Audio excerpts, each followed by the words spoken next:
For more now, let's bring in aviation safety and NAS expert, Philip Mann. Philip, always great to see you. I want to start with the last thing that Mills talked about. We know that there has been this chronic shortage of air traffic controllers. So what are your thoughts on this record 12,000 applications after Secretary Duffy says there was this push to target gamers? I think this shows that the marketing is working. The 12,000 is just the top of the funnel. That's 12,000 applicants. That's not 12,000 people entering training. That's 12,000 people that are going to get a shot to get cleared, to qualify, to pass the exams, to eventually get into training. And this is going to run parallel to the Collegiate Air Traffic College Training Initiative, the CTI programs you might hear about. But it's still just the very, very top of the funnel. Air traffic training, even if all 12,000 of these people could actually get in, even if the academy had the bandwidth to train them, which they do not, then it would still take upwards of 3 or maybe 4 years before they would actually get on position in a tower or in a center somewhere. So it's certainly showing that they are reaching a broader demographic. They are reaching the younger generation. They are getting a broader pool into the funnel, but it's just barely just starting to fill that gap. All right, so it would still take some time to actually see the personnel at our airports. But so let's talk about what Mills started with there, this major push to improve technology. I'd like to listen to more of what we heard from the Secretary.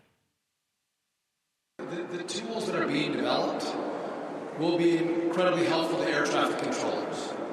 And again, this is why we think the airspace will not just be more efficient, but it will be a lot safer.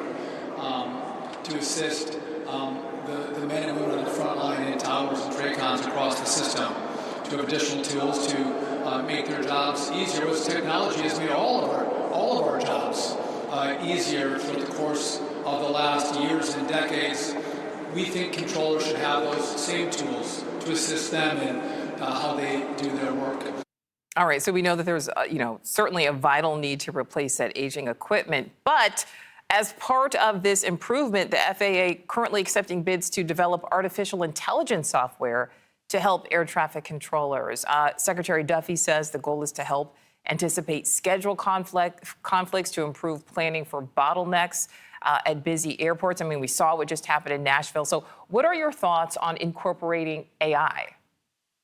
Well, I think with any automation, and AI is certainly in the automation spectrum, that before they really implement it, they need to figure out how the ownership of its responses, now the ownership of the training and ownership of the version controlling of things all fits together. Because one of the things that a lot of companies are doing right now, and a lot of organizations, is that they're kind of wanting to bolt AI into everything.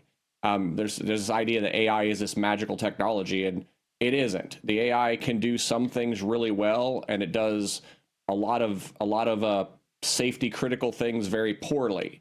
So figuring out exactly what the best use case is, getting the governance in place, all that's going to be important before they ever put the AI into the system. It certainly has the potential to be a good advisory sort of thing, but AI is never going to be out there controlling traffic. It's going to be helping out the air traffic controllers, maybe, if the governance and things is all correct. I can't replace that human aspect of it all. Okay, before we let you go, I want to talk to you about that extremely close call that we saw between those two Southwest planes at Nashville's airport over the weekend.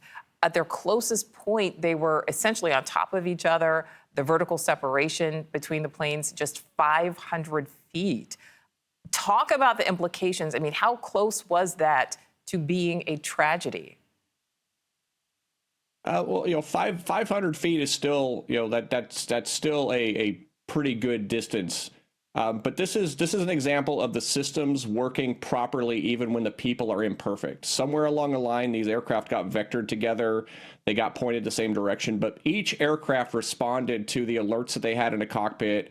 Each aircraft took the proper response actions, and they arrived where they were going safely. So this is one of those situations. This is kind of what should have happened if we roll back to the January crash in DCA. This is the kind of thing that if the systems were working properly and if everything was turned on and all that, this is something we probably would have seen there, where the aircraft would have been separated by the systems that are there to catch the decreased margin of safety by the mistakes that people make. All right, Philip Mann, thank you as always. Thanks.